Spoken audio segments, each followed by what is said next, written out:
Wesh la famille, j'espère que vous allez bien. On se capte les gars pour une nouvelle vidéo. Aujourd'hui on va parler de pas mal d'actualités comme d'habitude dans les Impactus. Mais après on va parler de l'affaire un peu Inoxtag, vous allez voir. Bref les gars, on perd pas plus de temps et on y va.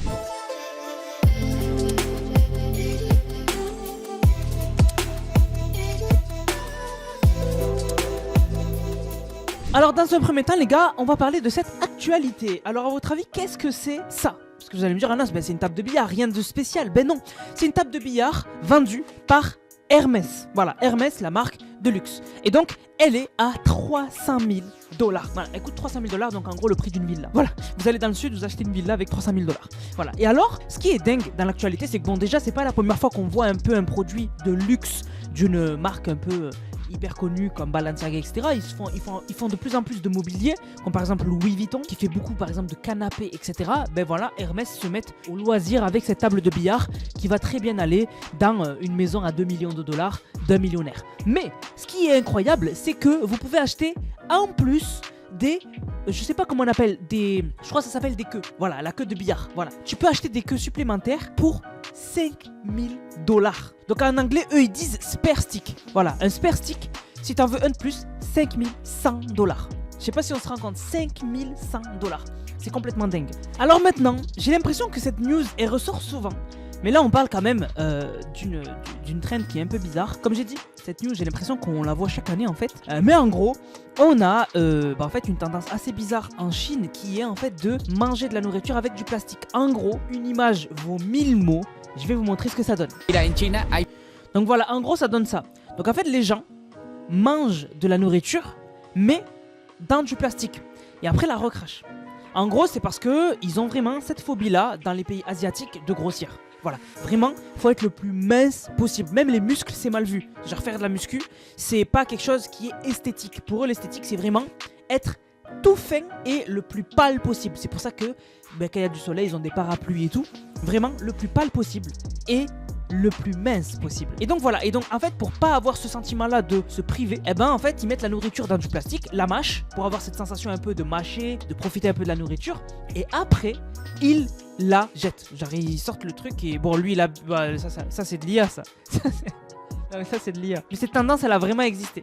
Elle a vraiment existé où les gens mettaient dans du plastique, mâchaient et après recrachaient. Voilà. Donc moi ça m'étonne, mais comme j'ai dit, cette news, j'ai l'impression qu'elle ressort tout le temps. J'ai l'impression que cette trend, c'est une trend chaque année. Mais ouais, c'est très bizarre. Franchement, c'est ridicule. Alors maintenant, je voulais revenir un peu sur ma dernière vidéo sur Nasdaq, où en gros, je vous ai expliqué que avec son audience, il a mis en avant un parti d'extrême droite, enfin le parti d'extrême droite. Et donc, il y a eu des commentaires qui ont choqué des gens de ma communauté, et aussi qui m'ont un peu, des fois, un peu pas choqué, mais qui m'ont surpris un peu de mon public. Alors, je vais vous expliquer. Donc, on a Clément, par exemple, qui a dit, après, il n'y a rien de mal à donner son avis, donc il a rien fait de mal pour le coup. Vous n'avez pas compris le message. Je vais vous expliquer. Pour une fois que Nasdaq partage un bon message, et quand c'est les autres influenceurs qui disent de faire barrage au RN, c'est normal. Ça dégoûte à un point. Quand je vois les com nanas, c'est grave. On voit que beaucoup de gens scotchés sur ces news sont malheureusement du mauvais côté, etc. Je vous laisse lire lui. Lui, il a assez bien compris le message que j'essaie de faire passer. Il y a que les TDC qui sont pas d'accord avec le petit. Ça aurait été LFI, là personne dirait rien, etc., etc.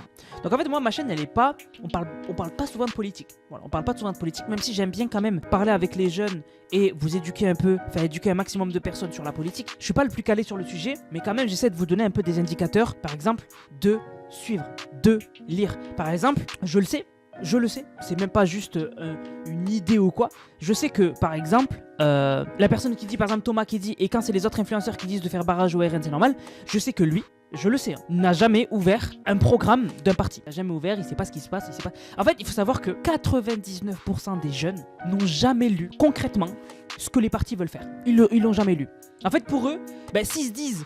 Moi, en bas de chez moi, il y a des gens qui m'embêtent, qui sont issus de l'immigration. Du coup, je vais voter extrême droite. Vous êtes à côté de la plaque. Voilà, vous êtes à côté de la plaque. Et en fait, la plupart des gens ne lisent pas les programmes. Parce que si vous vous renseignez sur les programmes, vous allez voir que déjà, pour la plupart d'entre vous, il n'y a aucun parti qui va être de votre côté. Aucun. Parce que vous allez jamais trouver quelqu'un qui est complètement d'accord avec toutes vos idées. Complètement d'accord avec toutes vos idées, il n'y en a aucun. Il y en a zéro. Voilà. Parce qu'il y en a qui pensent peut-être que moi, je parle mal de l'extrême droite pour mettre en avant l'extrême gauche, etc. ou LFI ou ce que vous voulez. Pas du tout, pas du tout, pas du tout, pas du tout. Moi, ce que j'essaie de vous dire, c'est faites-vous votre propre opinion, mais surtout, lisez. Parce que peut-être que vous êtes pour, imaginons, extrême droite, et que quand vous allez lire vraiment ce qu'ils veulent faire de concret, vous allez vous dire, mais moi, ça me détruit dans mon histoire. Dans moi, mon point de vue, ça me détruit. Vous voyez ce que je veux dire? Et aussi, moi, c'était même pas ça le message que j'essaie de vous faire passer. Le message que j'essaie de vous faire passer, les gars, c'est que quand on a une énorme audience en France, on est responsable de ce que l'on dit. Et c'est important de comprendre que quand on fait passer des idées politiques à la télé par exemple, vous avez jamais remarqué qu'il y a des chronomètres. En fait, on fait parler les deux parties de manière assez équivalente. Quand Nasdaq il parle de l'extrême droite, il met en avant l'extrême droite, bah en fait il crée un déséquilibre. Il parle pas de l'extrême gauche. Parce qu'il y en a qui peuvent se dire, oh l'extrême droite, moi je me reconnais dans ça. Mais peut-être que quand vous allez entendre l'extrême gauche, vous allez vous dire, mais c'est encore plus logique ce que l'extrême gauche veut faire, ou la gauche veut faire, ou centre veut faire. C'est des exemples que je vous donne. Il n'y a pas un parti que moi je vais vous faire aimer plus que l'autre. Rien à voir. Parce que la politique, c'est chacun son opinion. Mais moi, ce que je vais vous faire passer comme message, c'est que déjà de une, il n'y a aucun parti qui sera complètement de votre côté. Des fois, vous allez apprendre des choses sur des partis qui vont vous dégoûter de ces partis-là. Par exemple, vous allez apprendre qu'ils vous ont volé de l'argent, par exemple. Donc voilà. Et aussi, lisez les programmes. La plupart d'entre vous, je le sais, 99% des jeunes, vous avez des opinions, parce que c'est des idées reçues, c'est un peu ce qui est beaucoup partagé. Lisez les programmes.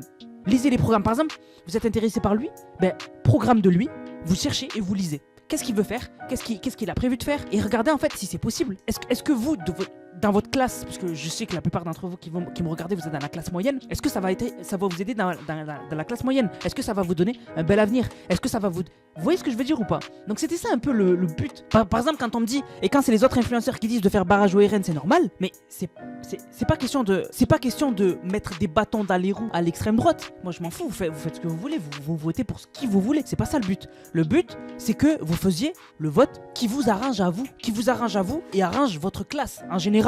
Ce serait débile de voter pour quelqu'un qui vous déteste, ou quelqu'un qui vous vole de l'argent, ou quelqu'un qui ne veut pas que votre niveau de vie augmente. Vous voyez ce que je veux dire?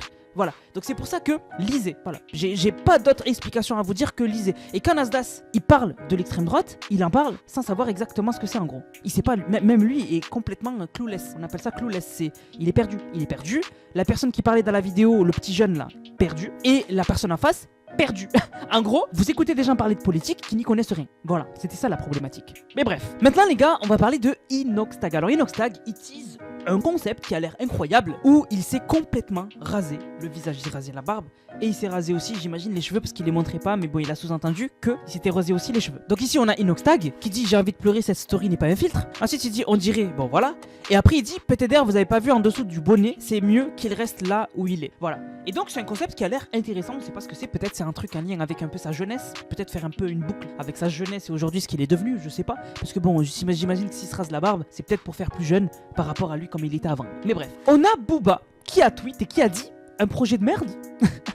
En parlant du projet d'Inoxtag qui serait peut-être un projet de merde qu'il a prévu. Et Inoxtag a mis Seychelles de Booba. Et du coup, il a fait 54 000 likes. En fait, il a ratio Booba à une vitesse affolante. Voilà, il a ratio complètement. C'est même pas ratio, c'est abusé. Et du coup, les gens ont dit, attends, mais du coup, il a éteint Booba. Il a éteint Booba. Et il suffit juste de lire les commentaires YouTube replay qui avait posté de base de l'info. Il a dit, t'as ratio Booba en même pas 45 minutes. Il y a un mec qui a dit, j'ajouterai même. Et il a mis même plein d'albums de Booba. On a Messia qui a dit, Inox qui cook l'ancien totalement gênant et finito. Merci pour tout. Avec un K like. Donc bref, vous l'avez vu, les gens étaient contents que Inoxtag remette en place Booba sur Twitter. Voilà, donc dites-moi vous ce que vous en pensez dans les commentaires. Du coup la famille, j'espère que la vidéo vous a plu. Si c'est le cas, n'hésitez surtout pas à liker, commenter, partager. On se capte les gars pour une prochaine vidéo. C'était Nanas, prenez soin de vous. Bang, bang, bang.